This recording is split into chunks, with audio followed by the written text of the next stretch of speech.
Hello you guys, and welcome to this edition of askchauntel. So today we're going to be talking about my small YouTuber struggle story part 2. Today I'm going to be sharing with you what it's been like for me becoming a Christian YouTuber, and then we're going to talk about my tips for how you can grow a community on YouTube. And I'm going to start off with giving the background of like how I came into this Christian YouTuber thing, and then, you know, the tips that you can use to grow your community that I learned here over the past 10 years with about 5,000 subscribers and over 1 million views. So let's get into it.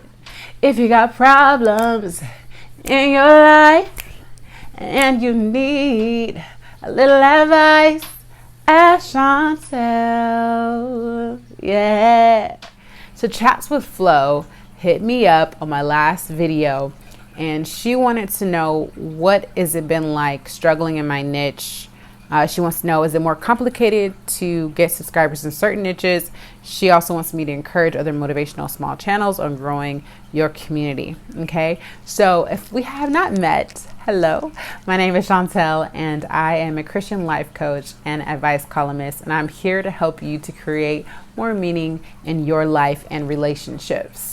So Chats with Flo is a Christian relationship advice giver for your everyday life, and she wants to help you to build strong and lasting relationships with others and with God. So I'd say that our brands are pretty much on point, pretty similar to each other, and so I definitely recommend that you check out her channel. I'll put the information on askchauntel.com in the description box below. So I've tried to make this video 1 million times, you guys, but it really leaves me feeling very vulnerable, and I'm trying to figure out how I can give a lot of information in a small amount of time. So let's try to do that. And I think that if you hear my story, that will really help to really kind of lay this out for you, because when you're a small YouTuber, it's really challenging to kind of find your way. And I think that's a great segue to saying finding your way is finding yourself. And I don't think that one day it happens and then voila, like here we are, we have arrived. Like that's not the case at all. And if you want some background, definitely check out my small YouTuber struggle story part 1. I'll put it up here and in the link in the description box below. So you asked me, Flo, if it was a struggle in my niche, and I would say that it's premature to say that. I couldn't say that I have, because I don't think that I've really given it 100% time to try it out, because what I have done is experimented a lot on this channel, and you can see that the diversity in the topics that I've done in the past as opposed to what I've done currently, very different. I have come into the niche of Christian, backed relationship advice, like faith inspired relationship advice, faith advice in general. But that wasn't always the case. And the reason that I'm just coming into that is because I wasn't ready to accept that this is what God had for me. When I first started YouTube, I was about 20 years old. I wasn't quite ready for all of the struggles that people were having in their life. And I was blessed that I didn't have to deal with any big life monumental challenges. Like my life was pretty simple, and it was good, and I was blessed, and so I thank God for that.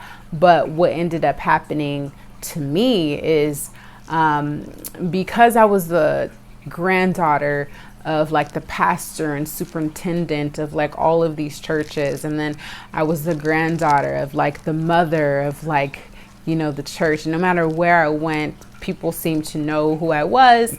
The scrutiny of that kind of made me feel like I didn't want to label myself as Christian, right, on YouTube, let me just say, because I'm definitely Christian, always been Christian, always had a strong relationship with God, but I just wasn't sure. I just wasn't ready to put that on paper and label it as that, because I knew that once I did, it would open up this whole world of scrutiny. And I just didn't want to deal with it. I was just like, no, I don't want to deal with that. But I really had to mature in a lot of ways. I was getting topics I wasn't ready for. I was getting topics on molestation. People were, writing me. I was getting topics on people cutting themselves. I was getting topics on like abuse. I was like, I'm not ready for this. And it was just too much for me at the time.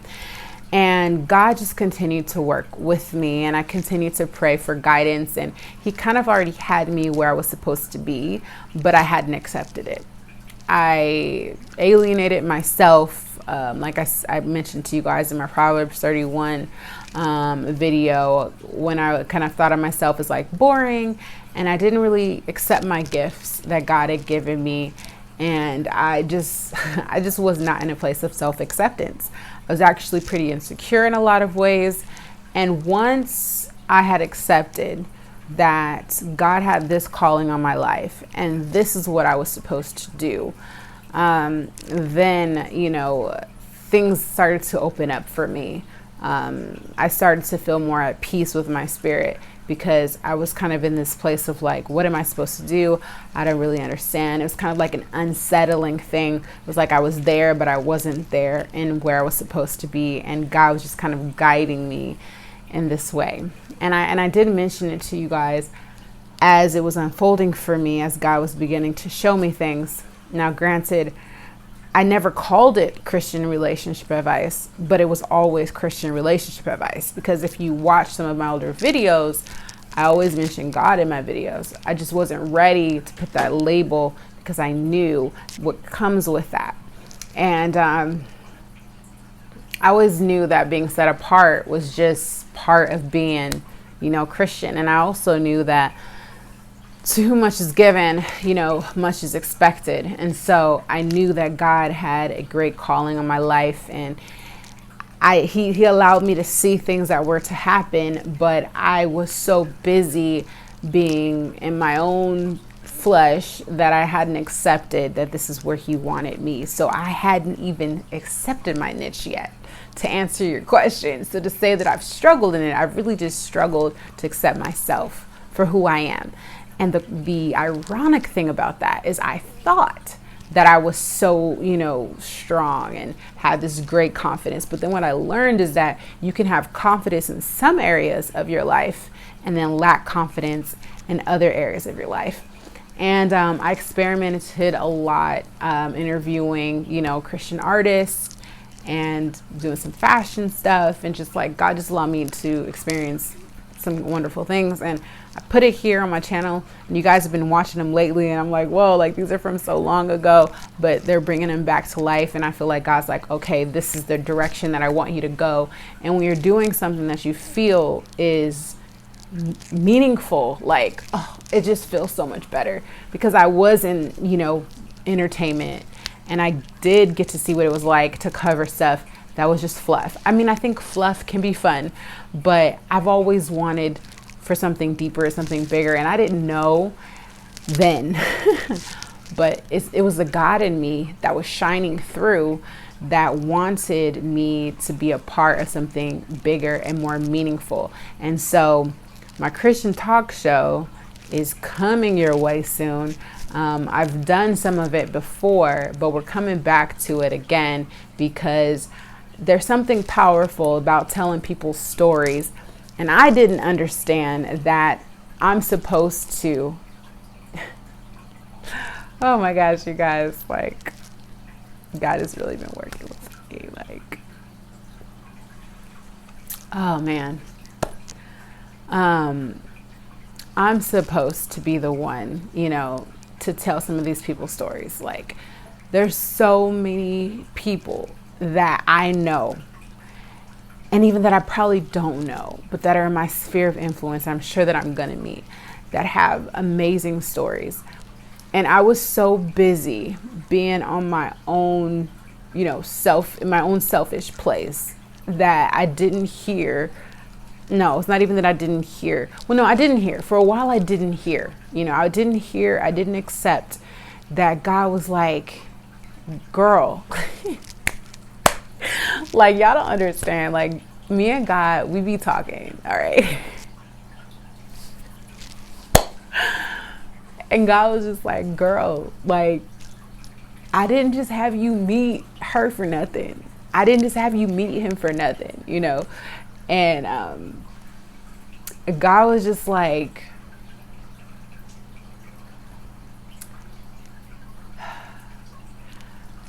ooh, give me a second, y'all. This is real. Like, I was not expecting this. Like, this video has been so hard for me to make tonight, and I was just like, how can I put this into words? Like, but I was so afraid that if I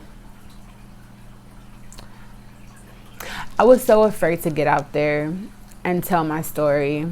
And I didn't understand why I would be the one that God would have to tell these people's stories, because I felt like my story didn't hold enough weight. I hadn't been through enough to be the one that would tell this person's story or that person's story.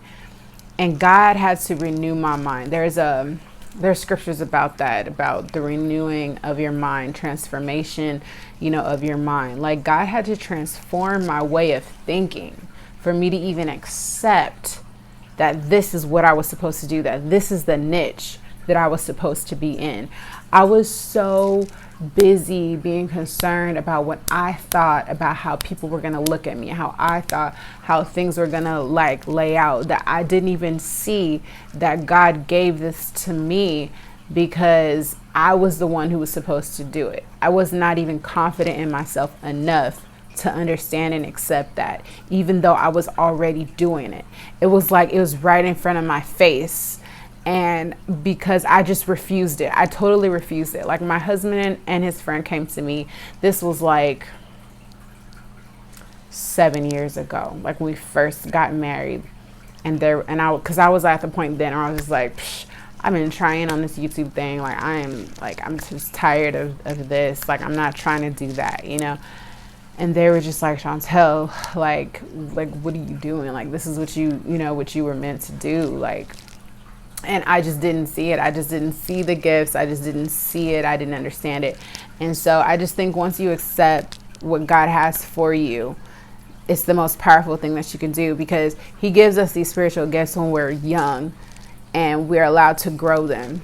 And once we accept that and we allow him to move in our life and we allow him to give us the power and the strength, to go about it, and the joy and the direction, like, we can grow. So I feel like I could have grown a lot faster had I just accepted who I am and the calling that he had on my life. But I was so busy trying to be, what I thought I wanted to be, or do what I thought I wanted to do, that I hadn't accepted that this is already what he had laid out for me. If you guys don't know this, because I've not really shared it, but I wanted to be a singer, when I all started. I wanted to be a singer because I love singing, and I've been singing since I was 4 years old. Solos, I did talent shows, won talent shows, big things in high school, just like thought I was going to do American Idol.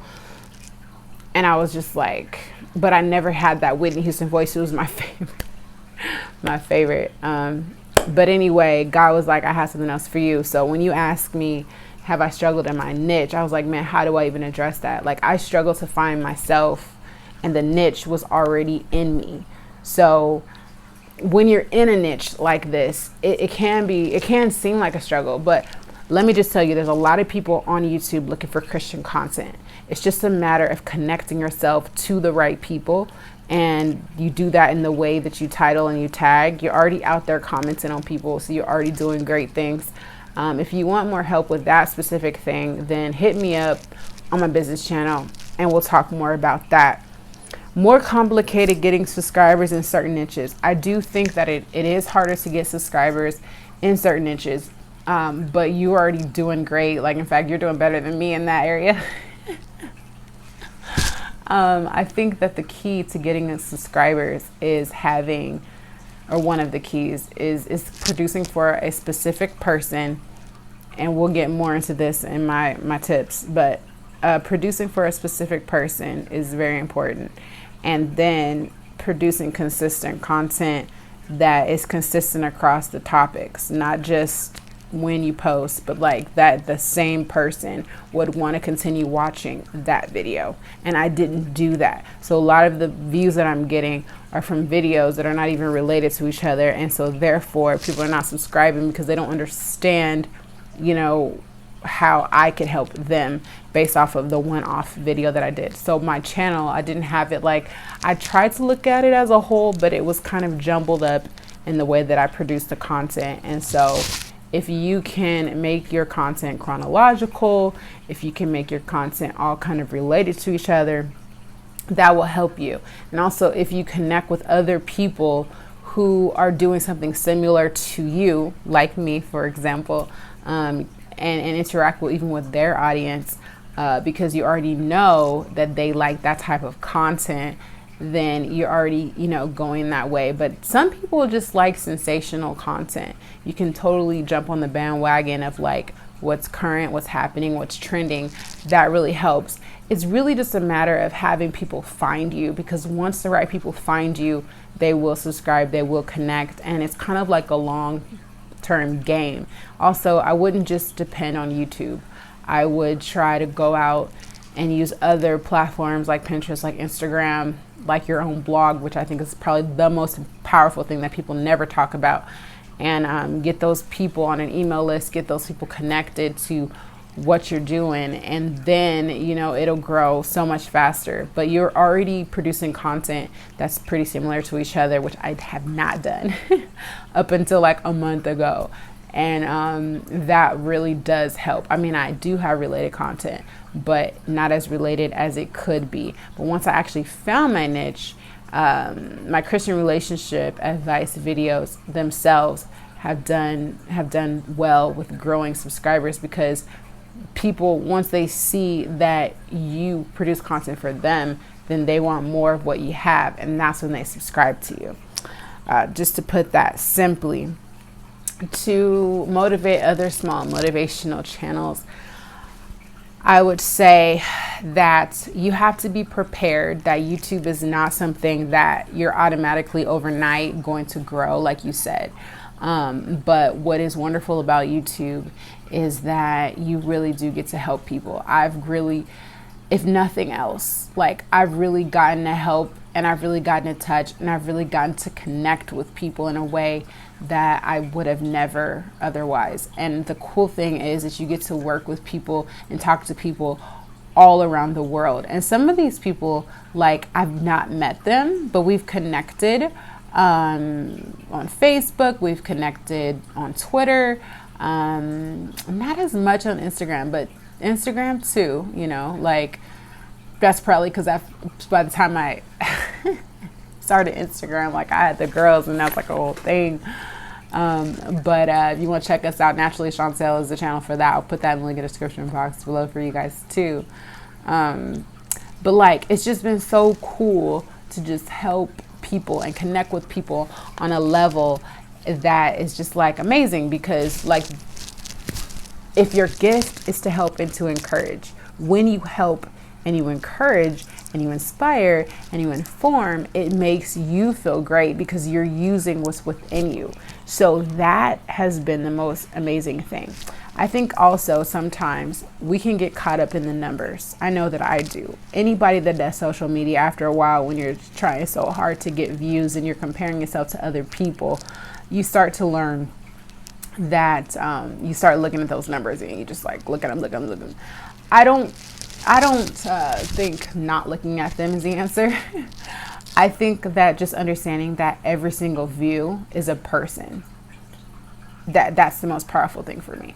Like, I was talking to people that are in my life, that have been in my life a long time, recently, like my cousin had a, what do you call this thing? A shower for her baby, like a gender reveal. And then she had a bridal shower before that. And during those times, I actually got to see people that I hadn't seen in a long time, and they watch my videos online, or even at church sometimes, like I'll run into people, like real people, and they remind me, like if they're like, oh, I saw that video you did, or whatever, like those little things are really inspiring, because they remind me that it's actually it's a person on the other side of that screen, and they're watching and they're listening. and I'm able to inspire or help them. And that means more than anything. So don't just look at it like, oh, how many views did I get this week? But think of it as like, wow, I touched, 10 people. I touched 100 people. I touched 1,000 people. Like, that is amazing. And I think we can get so caught up in the numbers that we forget that these are actual people that are taking the time to watch and to spend their time doing that. And I think that if you think about it like that, it will really inspire you to continue to do what you do. And I have some great YouTubers that I think you should totally check out and see that even in this niche, we're making an impact. There are people with subscribers. It's just a matter of learning how to do it. Like Katia Lamore, like Wonderful Acts, like Crown in Faith, like Paul and Morgan, Stephanie Maedra, like Heather Lindsay. There are just some great YouTubers out there that have been at this a while and they're doing great, and you're gonna get there too, just one step at a time. I did look at your channel. There are some notes that I would give to encourage you to grow a bit faster, but like I said, you're doing better than me in some ways. So girl, just keep doing what you're doing. But I do channel reviews on my business channel, so you can definitely check that out with all the new information that I have and experience. And even starting the 3 channels has really taught me a lot, and separating my content is actually probably the best decision that I've made in a long time, because I've been able to see that my subscribers have truly increased in engagement a lot on my videos. And that is so amazing, because for a while I had what they call ghost subscribers, and those are no fun. So now, tips for growing your community. I'm so sorry that this is like so far in, you guys, but like, my testimony is my testimony, and I just had to share it because I couldn't answer this without giving that part. So here are my tips for growing your community. 1, produce for a target market, a certain specific person. 2, have a niche. Okay, so you figure out exactly, what area, what genre you want to go into. 3, be genuine. Be really who you are to the core, because people can see otherwise if you're not. And have a strong point of view, because nobody likes wishy-washy. Okay. 4, look the part, because nobody wants to look at you on camera if you're not looking good. Otherwise, just do audio. So be your best. 5, brand yourself. 6, research your topics. So important. 8, learn marketing and metadata, because no matter if you have all the rest of the stuff right, if you don't know how to do your metadata or your marketing, you will never be found. Like, I really had a hard time with that. Early on, I did pretty good, kind of guess and check, kind of lost my way, had no idea what I was doing right. So I've learned since. And then 8, your retention and watch time are so important. So if you can increase your retention so that you can get more watch time, that's really going to help. And one really big tip, those of you that stay to the end get this one, is make longer videos. It helps you to get more watch time. And you also want to look at how many people are new, that are seeing your videos. That'll kind of give you a gauge on if your topics are good enough to reach more people, a broader audience. Give yourself about 3 months or so to really kind of look at it. But in the first 2 days, you have to really make an impact for YouTube to continue to push your content out. So I hope that helps. Flow, I see that you're commenting on other people's channels, and I think that that's also a really great thing to do. Interacting with the community is really going to help you to build an engaged community, which is something I did early on and I kind of fell off. So I did lots of things wrong, I did some things right, and that's why I started my business channel, because I wanted to share that. So we are all out of time for this video, as I've shared my testimony, telling you guys what it's been like becoming a small YouTuber, Christian YouTuber at that. It's really been a test of my faith, just trusting God and believing that he's heading me in this direction. And the talk show is coming. I'm be sitting down talking to people. So I hope that you guys are going to enjoy that, and I hope that you guys enjoyed this very long video. Sorry that it was so long, but I really wanted to share this with you guys, and I had no other way of expressing myself. So I hope that it inspires you and I wish you luck on your journey. And if this is what God is giving you to do, don't focus so much on the numbers right now. Grow the craft, experiment, become comfortable on camera, and you will grow if you stick with it, and you will grow if you love it, and you stay consistent, and you pick good topics, and you learn your metadata. All right, you guys. Well, coming up right now is Joel Food, my affordable weekly life and relationship coaching right to your email inbox. Come hang out with me once a week. I'll see you guys on the next one. Thanks for watching. Hugs and kisses. The conversation and have them wanting more from you. Be yourself. It's so important that you are yourself, because if you are not yourself, then that's going to quickly, show, and you're going to act super awkward.